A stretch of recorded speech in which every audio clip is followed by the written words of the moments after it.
by design for us to get back. It's a good bounce back win for us today. I thought we started the game with the right tone on the defensive end. The intersection of elite athletic performance and global digital influence has reached a critical juncture within the United States women's national basketball team.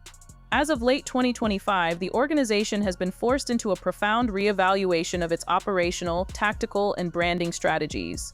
This shift was necessitated by the unprecedented gravity of the Caitlin Clark phenomenon. The events of the December 2025 training camp at Duke University serve as the primary lens for this institutional reform. Analysis indicates that the traditional seniority-based hierarchy of USA basketball is being systematically dismantled by the commercial and cultural requirements of the modern era. The mid-December training camp in Durham, North Carolina was initially framed as a routine evaluative session for leadership to finalize the roster for the upcoming 2026 FIBA Women's World Cup. However, the narrative shifted toward controversy the moment roster sheets and social media content began to circulate. Content strategists and insiders identified what has been termed a significant institutional mistake: the decision to detach Clark from her established brand identity. For an athlete whose identity is inextricably linked to the number 22, a number that has generated millions in merchandising and brand equity, the assignment of jersey number 17 was perceived by the global fan base not as an administrative oversight, but as a deliberate attempt to humble a transformative star. The number 17 controversy represents the tension between the old guard values of seniority and the new guard reality of athlete as brand. This friction ignited immediate outrage across social media platforms, forcing the organization to confront the fallout of a decision that appeared to ignore the commercial magnetism of the most marketable athlete in the sport's history. The traditional rationale for this move was an adherence to Team USA numbering protocols, which often favor veterans for certain digit ranges. However, the market equity of number 22 includes global recognition and massive merchandise sales. The consumer reaction to the change was marked by high hostility and a perception of institutional snubbing. This forced a strategic realization that commercial maximization and brand continuity must now take precedence over rigid internal protocols. The rethinking of Team USA's approach is also fundamentally tied to the physical vulnerability Clark displayed during her 2025 sophomore season. After a continuous 12-month cycle of collegiate and professional play, the biological limits of the star were tested. This led to a series of muscle injuries that altered the competitive landscape.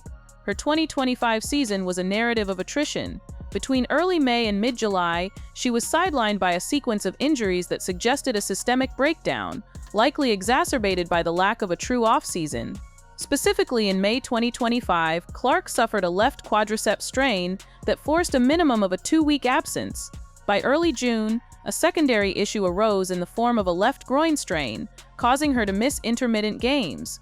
The critical failure occurred on July 15, 2025, when she suffered a right groin injury in the final minute of a game against the Sun, ending her 2025 season. During her rehab in early August, an ankle injury created an extended recovery timeline. The physical toll of being the primary offensive engine, subjected to extremely physical defense, eventually necessitated a total withdrawal from competitive play.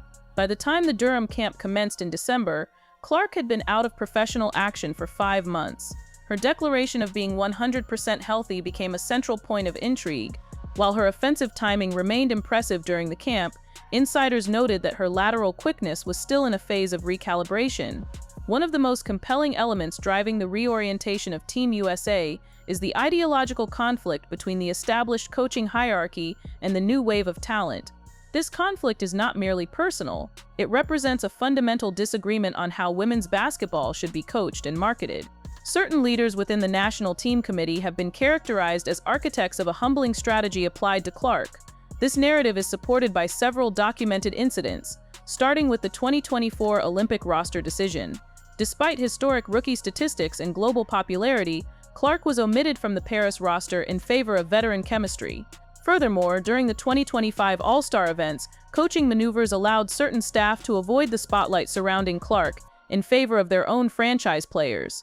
Insiders described these moves as a way to bow out of the intense media scrutiny. There has also been public dispute regarding the nature of the defense Clark faces.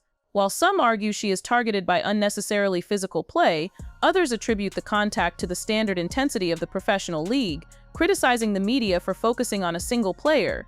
This internal Cold War forced a rethinking of leadership. Managing director Sue Bird has stepped in to mediate this tension, publicly praising Clark's maturity and engagement during her injury recovery. This is a sharp contrast to the more critical tone often delivered by the previous regime. While on-court performance is the engine of fame, the relationship with major sponsors like Nike provides the commercial backdrop for this reevaluation. The brand, which signed Clark to a massive 8-year deal worth $28 million, has faced intense backlash for its marketing strategy and the delayed release of her signature shoe. A significant narrative thread involves reports that the brand prioritized other veterans to avoid the controversial optics of giving a rookie a signature shoe first. This decision has been framed by many as a commercial failure. Marketing experts have called out the company for slow-playing the biggest needle mover in American sports in decades. The corporate metrics tell a stark story. The stock price for major athletic brands has seen significant volatility, and leadership transitions have occurred following drops in market value. Brand sentiment has been impacted by massive backlash on social media from fans who feel the company is preventing growth to avoid hurting the feelings of veterans. With the signature shoe reported to be delayed until 2026, the company is missing major retail windows. This commercial pressure has created a forced hand for USA Basketball. The organization can no longer afford to treat Clark as a typical rookie. They must treat her as a structural necessity for the financial health of the sport. In late 2024, Clark made a strategic decision that redefined her 2025 trajectory. She declined a $1 million offer to play in the inaugural season of the unrivaled 3-on-3 league. This decision provides deep insight into her long-term strategy. The league, co-founded by other star players, offered a contract valued at over $1 million for an 8-week season, including an equity stake. By turning this down, Clark prioritized biological recovery. She focused on resting her body after the grueling transition from the collegiate level and spent time in the weight room to prepare for a healthy return. This move also signaled a deep commitment to the national team, ensuring her availability in peak physical condition for the December training sessions.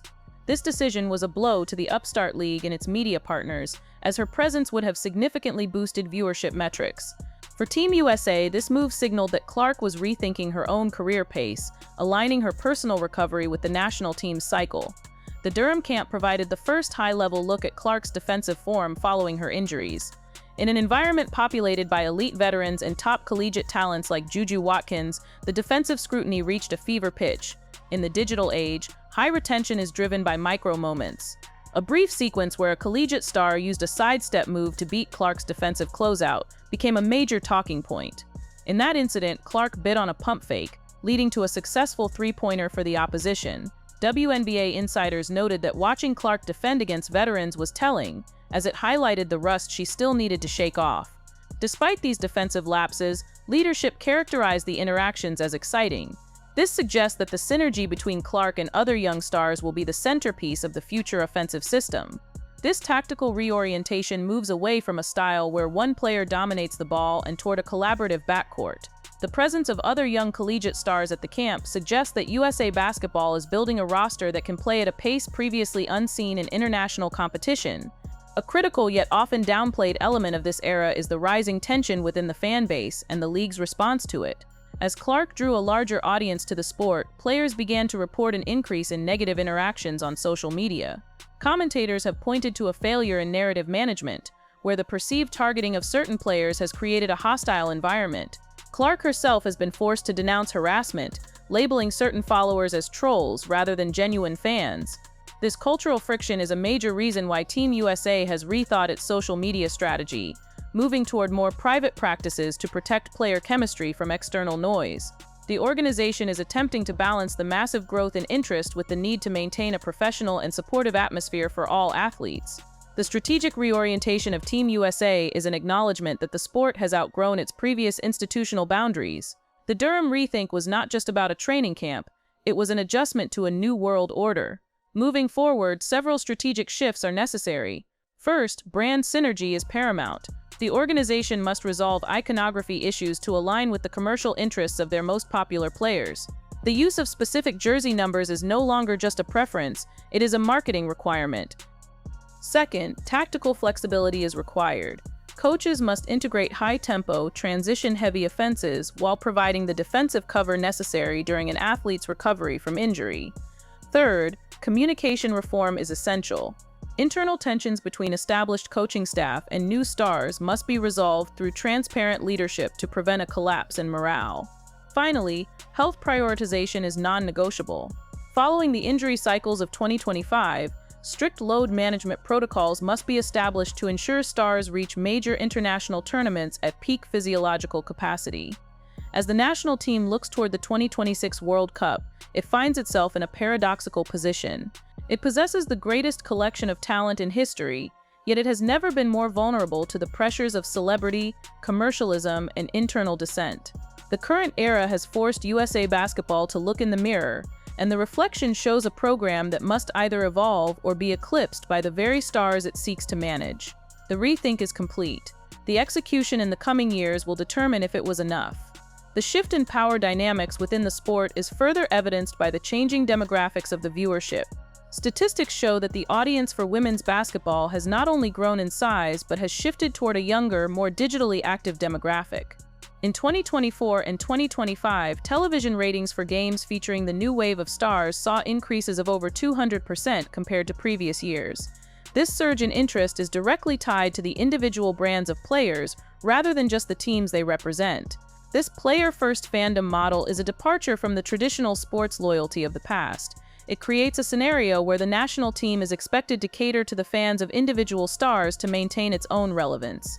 The organization is learning that the gatekeeping of the past, where veterans were protected at the expense of rising stars, is no longer a viable business model. The economic reality is that the new stars are the primary drivers of revenue, from ticket sales to broadcasting rights. Furthermore, the data regarding player health highlights a growing concern in the modern sports landscape. The transition from a collegiate schedule directly into a professional season, followed by international duties, creates a workload that is statistically linked to higher injury rates. Studies on load management suggest that without significant breaks, the risk of soft tissue injuries increases by nearly 40%. Clark's injury timeline in 2025 serves as a case study for this phenomenon. The internal politics of the coaching staff also reflect a broader struggle within the sport. While the old guard, which built the foundation of the league's success through discipline and veteran leadership, is now clashing with a more expressive and commercially driven generation. This is not unique to basketball, but the speed at which it has happened in the women's game is unprecedented. The resolution of these conflicts will likely define the culture of Team USA for the next decade. In the training sessions, the focus has shifted toward high-retention playstyles. This means creating a product that is not only effective on the scoreboard but also visually engaging for short-form video content. The logo threes and transition passes that have become Clark's signature are precisely the types of plays that drive engagement on digital platforms. Coaches are now tasked with incorporating these high-variance plays into a system that has traditionally valued low-risk, fundamental basketball. The 2025 Durham camp was the laboratory for this experiment. The inclusion of younger players who grew up in the social media era has changed the energy of the locker room. These athletes are more aware of their market value and less willing to wait their turn in a traditional hierarchy. They understand that their career window is limited and that their brand is their most valuable asset. The institutional response to this has been a mix of resistance and reluctant acceptance. The managing directors are tasked with bridging the gap. They must respect the legends who built the program while clearing a path for the stars who will fund its future. This balance is delicate. If the organization leans too far toward the new stars, they risk alienating the veterans who provide the tactical backbone of the team. If they stay too rooted in tradition, they risk losing the interest of the massive new audience they have worked so hard to attract. As the team prepares for the international stage, the eyes of the world are watching. The success of the Durham Rethink will be measured not just in gold medals, but in the sustained growth and stability of the sport. The transition is messy, marked by public blunders and private frustrations, but it is necessary. The Caitlin Clark paradigm has permanently altered the trajectory of American basketball. The commercial landscape continues to evolve as well. The delay in signature products from major sponsors has opened the door for smaller, more agile brands to capture market share. This has put additional pressure on established partners to deliver on their promises. The power has shifted from the brands to the athletes. In today's market, a single post from a star player can have a greater impact on consumer behavior than a multi-million-dollar advertising campaign. The players are aware of their leverage. They are no longer just participants in a system, they are the system itself. The national team is a platform, but for many of these athletes, it is just one of many platforms they use to reach their audience. To keep them engaged, the organization must provide a value proposition that goes beyond just the honor of wearing the jersey. The tactical breakdown of the camp also revealed a shift in how the game is played. The focus on spacing and long-range shooting has forced a re-evaluation of roster construction. The traditional big player is being replaced by versatile athletes who can switch on defense and shoot from the perimeter. This trend, often called positionless basketball, is perfectly suited for the skills of the new generation. The synergy between guards who can shoot and forwards who can run the floor is the new blueprint for success. The defensive challenges faced by Clark and other young players are being addressed through specialized coaching. While their offensive skills are world-class, the physical demands of defending elite international players require a different level of conditioning and technique. The rust observed in December is expected to fade as these players enter a more structured training environment leading up to the World Cup.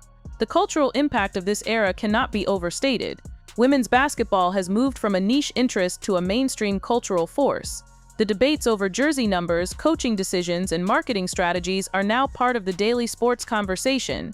This level of scrutiny is a sign of the sport's maturity. It means that people care, and where there is passion, there is opportunity. The organization's move toward under-wraps practices is a strategic attempt to reclaim the narrative. By controlling the flow of information, they hope to minimize the toxicity and noise that can distract the team. However, in an era of constant connectivity, total control is impossible. The players themselves are the primary broadcasters of their experience, and their authenticity is what the fans crave. The lessons from Durham will be applied throughout the 2026 season. The coaching staff will be under as much pressure as the players to adapt. Every decision will be analyzed by a global audience. The Cold War of coaching must turn into a Pax Athletica, where the collective goal of winning outweighs personal ideologies. In conclusion, the structural reorientation of Team USA is a response to a once-in-a-generation shift in the sports landscape. The Caitlin Clark paradigm is characterized by the merging of elite talent and massive commercial power. The Durham Rethink was the first step in acknowledging this new reality. The path forward requires a blend of tactical innovation, commercial savvy, and cultural sensitivity. If the organization can successfully navigate these challenges, it will not only continue its tradition of dominance on the court, but also secure its place as a leader in the global sports economy. The world is waiting for Berlin, and the stakes have never been higher. The organization has also begun to implement more robust support systems for player mental health and social media management. Recognizing that the Caitlin Clark effect brings a level of scrutiny that can be overwhelming, the team has hired specialists to help athletes navigate the digital landscape. This is part of a broader effort to ensure that the hostile work environment mentioned by critics is replaced by a culture of support and resilience. The financial health of the sport is also being monitored closely. The increase in revenue from broadcasting and sponsorships is being reinvested into the program to provide better travel, training facilities, and compensation for the players.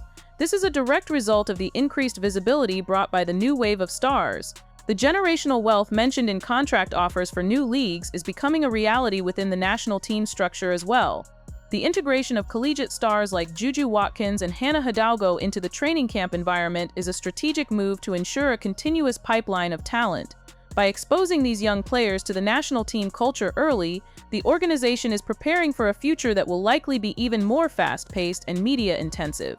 These players are the heirs to the paradigm established by Clark, and their development is crucial for the long-term success of the program. The technical analysis of the game itself shows a move toward higher efficiency. Coaches are using advanced data to determine the best shot selections and defensive rotations. The heliocentric model, where the offense revolves around one player, is being adjusted to create more opportunities for all 5 players on the court. This not only makes the team harder to defend, but also ensures that all the stars on the roster are engaged and productive. The number 17 controversy will likely be remembered as a turning point in how the organization handles its branding. It served as a wake-up call that the old ways of doing business are no longer sufficient. Moving forward, the players' personal brands will be treated with the same respect as the team's brand. This alignment of interests is the key to maximizing the growth of the sport. As the team prepares for its next steps, the focus remains on the ultimate goal, a gold medal in Berlin. But the journey to get there is just as important as the result. The Durham Rethink has set the stage for a new era of American basketball, one that is more inclusive, more commercial, and more dynamic than ever before. The execution of this new strategy will be the true test of the organization's leadership. The final word on the matter is one of cautious optimism. The challenges are real, and the pressures are immense, but the talent level is unprecedented and the opportunity for growth is limitless. The reorientation is complete, the game has changed, and Team USA is finally changing with it.